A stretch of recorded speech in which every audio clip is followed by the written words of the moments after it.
मैं कैसे इस अबला का वध करूं, ये तो अबला है। गुरु विश्वामित्र कहने लगे बेटा राम, अबला है लेकिन अबला अबला नहीं होती। जब अबला अत्याचार और पाप करने लगे तो उसे मारना कोई पाप नहीं होता है।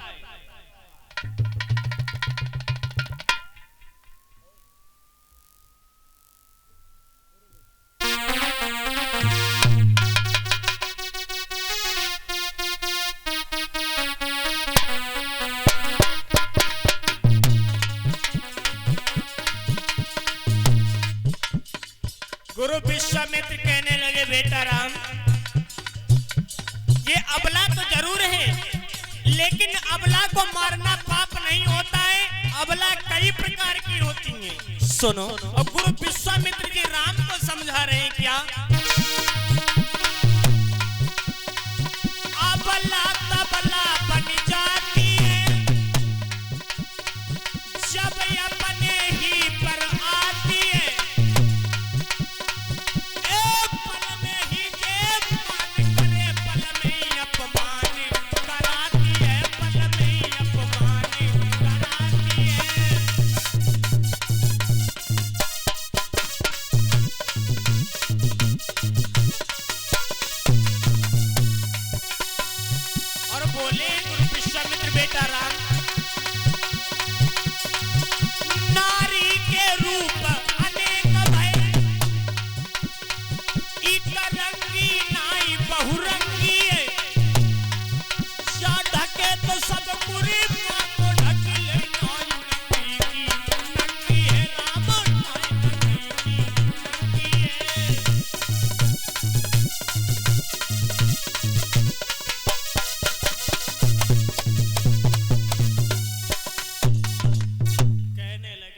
विश्वामित्र बेटा राम, नारी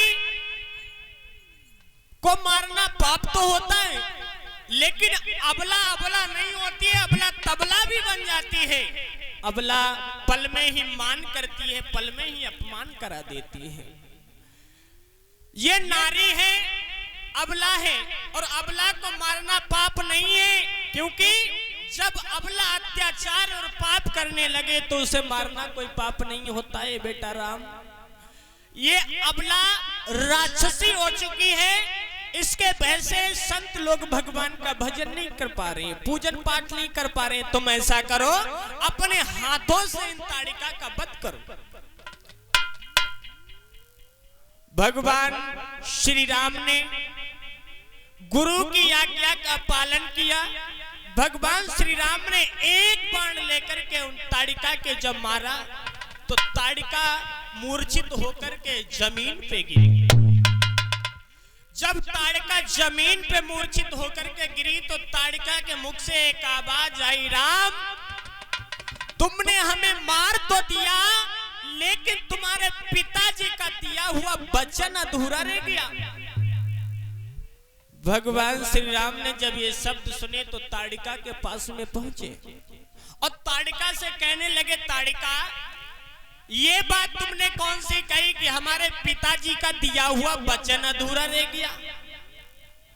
ताड़िका कहने लगी है, राम तुम्हारे पिता दशरथ ने एक बार हमें प्रसन्न होकर के, खुश होकर के ये कहा था, ताड़िका तुम 14 वर्ष तक अयोध्या का राज करोगी। मैंने राज नहीं कर पाया, उससे पहले ही तुमने हमारा वध कर दिया। और एक बात और है बेटा राम, रघुकुल रीत सदा चली आई, प्राण जाए पर वचन न जाई। अब क्या करोगे? तुम्हारे पिताजी का दिया हुआ वचन अधूरा रह जाएगा। भगवान श्री राम कहने लगे, ताड़िका एक बात बताओ, ऐसा कब हुआ हमारे पिताजी ने कब तुम्हें ये कहा कि तुम 14 वर्ष तक अयोध्या का राज करोगे?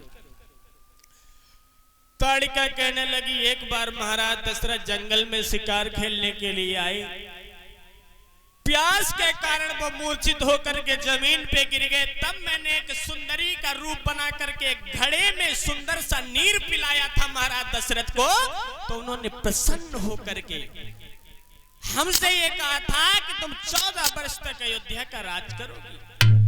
मैंने मैंने राज नहीं कर पाया अयोध्या का, उससे पहले तुमने हमारा वध कर दिया। भगवान श्री राम कहने लगे ताड़िका तुम चिंता बिल्कुल मत करो। इतने शब्द कहने के बाद में ताड़िका का प्राणांत हुआ। भगवान श्री राम ने उन ताड़िका की हड्डियों की खड़ाऊ बनवाई और वही खड़ाऊ जब मर्यादा पुरुषोत्तम भगवान श्री राम बन के लिए गए थे, वही खड़ाऊ 14 वर्ष तक अयोध्या में राज सिंहासन पे रखी गई। इधर में मर्यादा पुरुषोत्तम भगवान श्री राम शेषा अवतारी लक्ष्मण और साथ में गुरु विश्वामित्र जी आगे के लिए बढ़े हैं। राक्षस लोग यज्ञ विध्वंस कर देते थे। विश्वामित्र जी ने पुनः उस यज्ञ को प्रारंभ किया। जब यज्ञ को शुभारंभ किया तो गोस्वामी तुलसीदास जी लिख रहे हैं, अरे यज्ञ करन लागे मुनि झारी,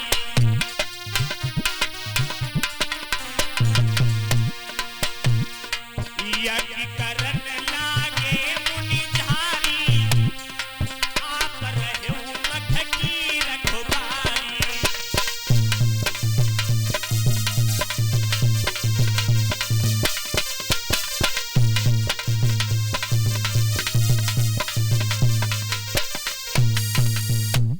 यज्ञ करन लागे मुनि झारी और आप रहे मख की रखवारी।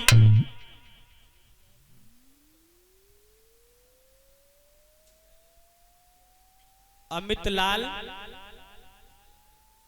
प्रेमचंद्र भैया सांडी से आए हुए सादर 101 मुद्रा और 101 मुद्राओं का दान करते हैं और सियाराम भैया जी की तरफ से 101 मुद्राओं का सादर दान। भगवान उसे सुख शांति देता रहे, परमात्मा लंबी आयु प्रदान करे। बोलिए कन्हैया लाल की। इधर में व्यास नंदन श्री सुखदेव जी समझा करके बोले परीक्षित लाल, गुरु विश्वामित्र जी यज्ञ को कर रहे हैं। भगवान श्री राम और शेषावतारी लक्ष्मण हाथ में धनुष और बाण लेकर के खड़े हैं, क्योंकि राक्षस लोग उनका यज्ञ विध्वंस कर देते थे। इसीलिए मर्यादा पुरुषोत्तम भगवान श्री राम को गुरु विश्वामित्र जी लेकर के आए ताकि इन राक्षसों का भगवान श्री राम वध कर सकते। अब जब यज्ञ शुभारंभ हुआ, जिस समय यज्ञ शुभारंभ हुआ आहुतियां पढ़िए। ओम भूर्भुवः स्वः तत्सवितुर्वरेण्यं भर्गो देवस्य धीमहि धियो यो न प्रचोदयात् स्वाहा। तो स्वाहा स्वाहा की ध्वनि सुन करी और राक्षस सभी निकल आए, जिन्हें देख फिर राम लखन हाय अपने मन में हर्षाए।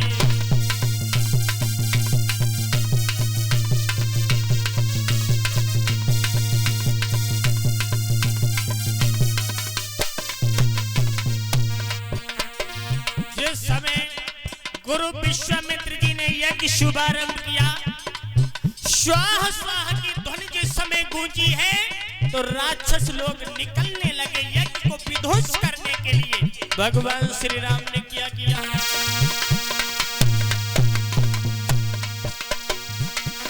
स्वाहा स्वाहा की ध्वनि सुन कभी राक्षस सभी निकल आए, और जिन्हें देख फिर राम लखन हाय अपने मन में हर्षाए।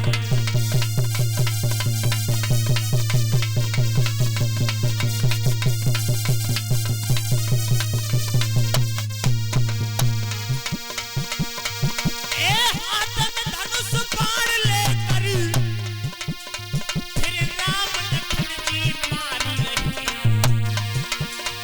जितने भी राक्षस आते हैं ये सबको संहार रहे।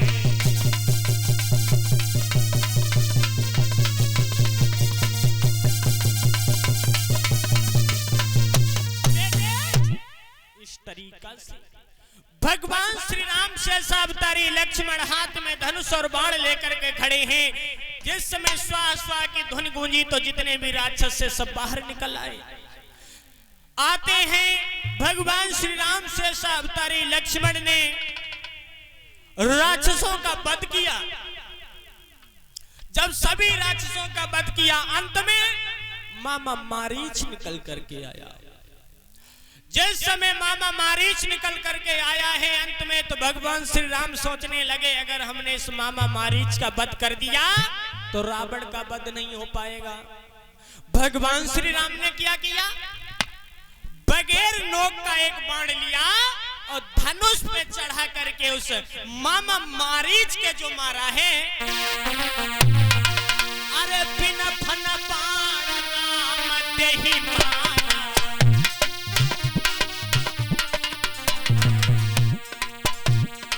बिन फन बाण राम देहि मारा, और 100 योजन गौ पार छुपारा।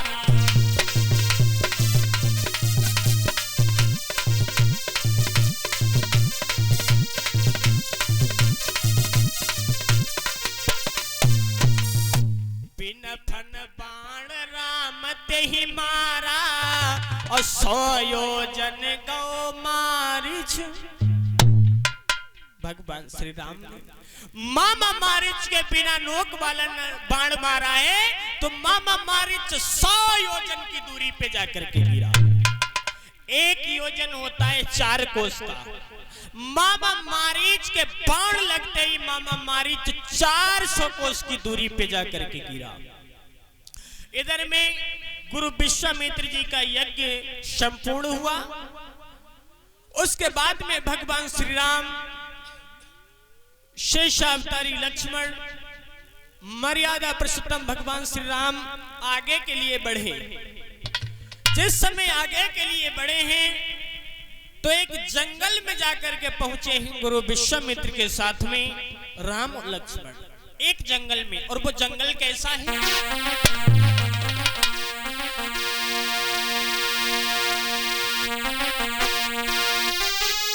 थोड़ा आगे बढ़ के देखा और बिहरी उजाड़ निर्जन बन है, पशु पक्षी नजरी न आते,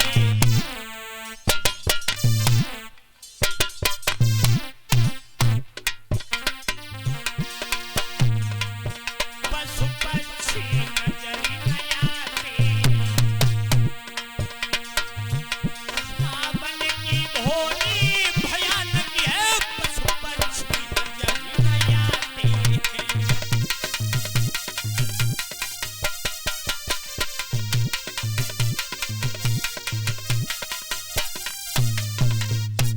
भगवान श्री राम, गुरु विश्वामित्र, शेषावतारी लक्ष्मण जब आगे के लिए बढ़े तो एक जंगल में जाकर के पहुंचे।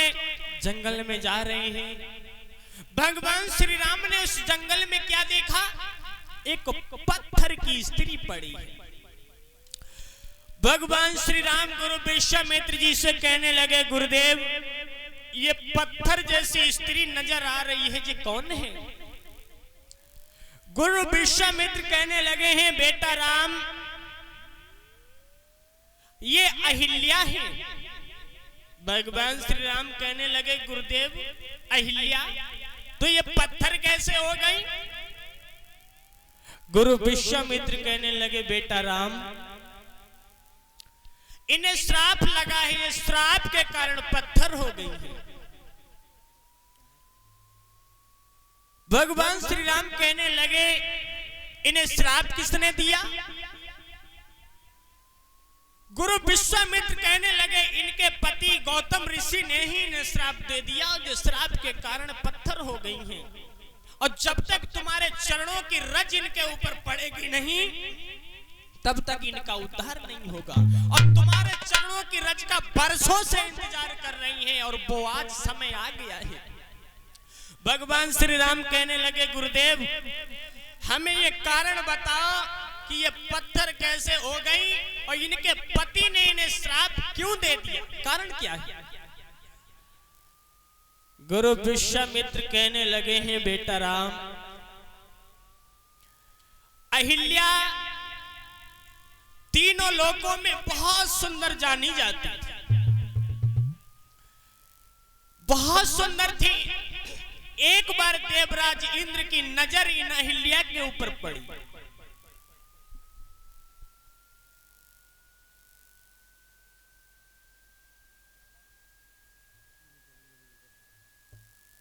इधर में शेषावतारी लक्ष्मण से गुरु विश्वामित्र बोले हैं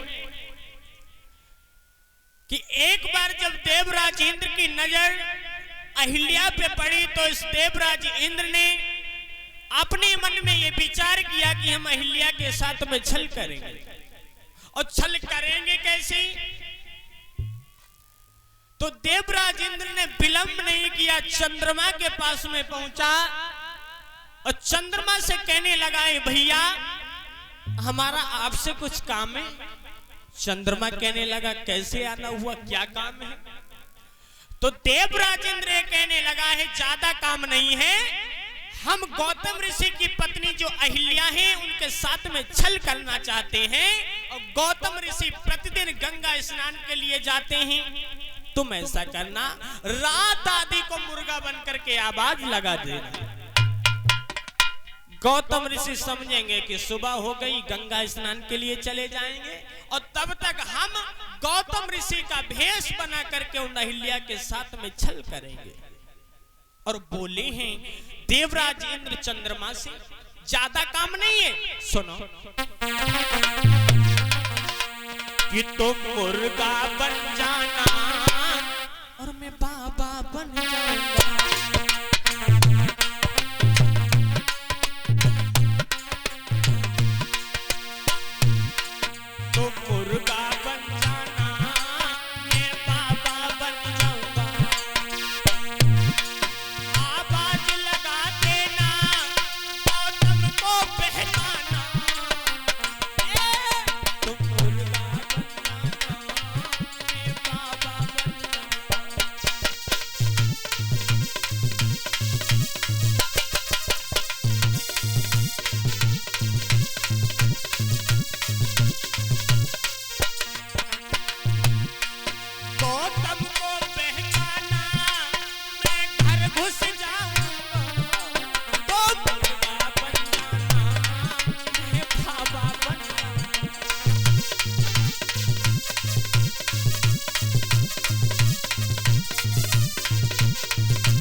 देवराज इंद्र के कहने से चंद्रमा और देवराज इंद्र दोनों गौतम ऋषि की कुटिया पे आकर के पहुंचे।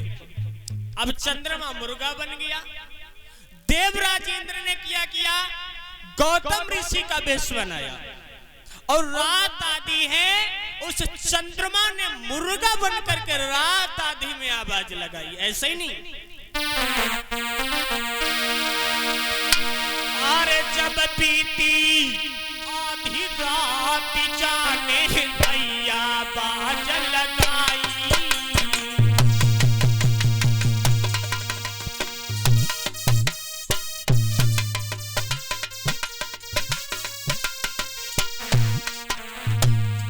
गुरु विश्वामित्र कहने लगे, बेटा राम, चंद्रमा ने मुर्गा बन करके रात आधी को आवाज लगाई है, सही नहीं। जब बीती आधी रात जाने भैया बाज लगाई। गौतम समझे भो भोरवे गंगा की सीध लगाई।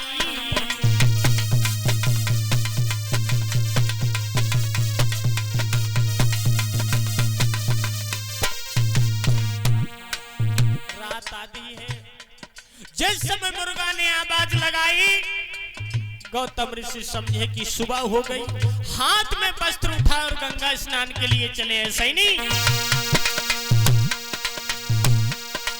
महाराज हाथ में लीने वस्त्र उठाई और पाई समय के बीच ऋषि जी गंगा जी गए आई। इधर में बोले धरि साधु को रूप इंद्रियागन में घुस आयो। बोले धरि बाबा को भेष इंद्रियागन में घुस आयो।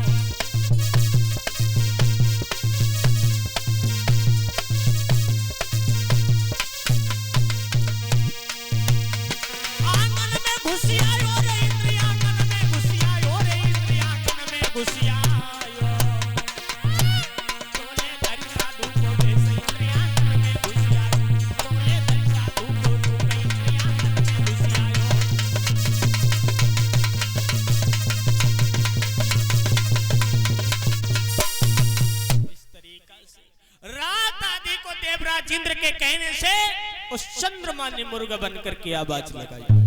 गौतम ऋषि समझे कि सुबह हो गई, हाथ में वस्त्र उठाए और गंगा स्नान के लिए चल दिए। जिस समय गौतम ऋषि गंगा स्नान के लिए गए, इधर में देवराज इंद्र ने गौतम ऋषि का वेश बनाया। गौतम ऋषि का वेश बना करके अहिल्या के पास में गया। इधर में गौतम ऋषि गंगा जी पे पहुंचे। जिस समय गंगा जी ने कदम रखा तो गंगा जी ने आवाज लगाई, रात आधी में कौन है तू? गौतम ऋषि कहने लगे, मां मैं तो प्रतिदिन स्नान के लिए आता हूं, आज ऐसी कौन सी भूल बन गई जो तुम चीख रही हो? गंगा मां कहने लगी है, बेटा गौतम तुम बहुत भोले हो, समझ नहीं पाए। मां ऐसी हमसे कौन सी भूल हो गई? गौतम ऋषि से कहने लगी है, मां गंगा, गौतम तुम्हारे यहां पर देवराज इंद्र तुम्हारा वेश बना करके तुम्हारी पत्नी अहिल्या के साथ में छल कर रहा है। और ये मनोज नकबापुर से आए हुए 101 मुद्रा भगवान के चरणों में सादरदान। भगवान हमेशा सुख शांति देता रहे, जीवन मंगलमय हो। बोलिए भागवत भगवान की। गुरु विश्वामित्र समझा करके बोले हैं। मां गंगा कहने लगी है, गौतम ऋषि तुम्हारे यहाँ पर तुम्हारी पत्नी अहिल्या के साथ में देवराज इंद्र छल कर रहा है, विलंब मत करो, यथाशीघ्र चले जाओ। गौतम ऋषि ने विलंब नहीं किया, हाथ में गीले वस्त्र हैं, वहां से प्रस्थान करते हैं। जिस समय आए हैं दरवाजे पे देखा वो चंद्रमा मुर्गा बन करके बैठा है। गौतम ऋषि ने क्रोध में आकर के हाथ में गीले वस्त्र थे, वो वस्त्र घुमा करके जिस समय चंद्रमा के मारे तो चंद्रमा वहां से भाग गया। कुछ कवियों का ये कहना है कि उसी दिन से चंद्रमा के दाग पड़ गया। उसके बाद में आगे के लिए बढ़े हैं तो उन्होंने देखा है कि अहिल्या के साथ में देवराज इंद्र छल कर रहा है।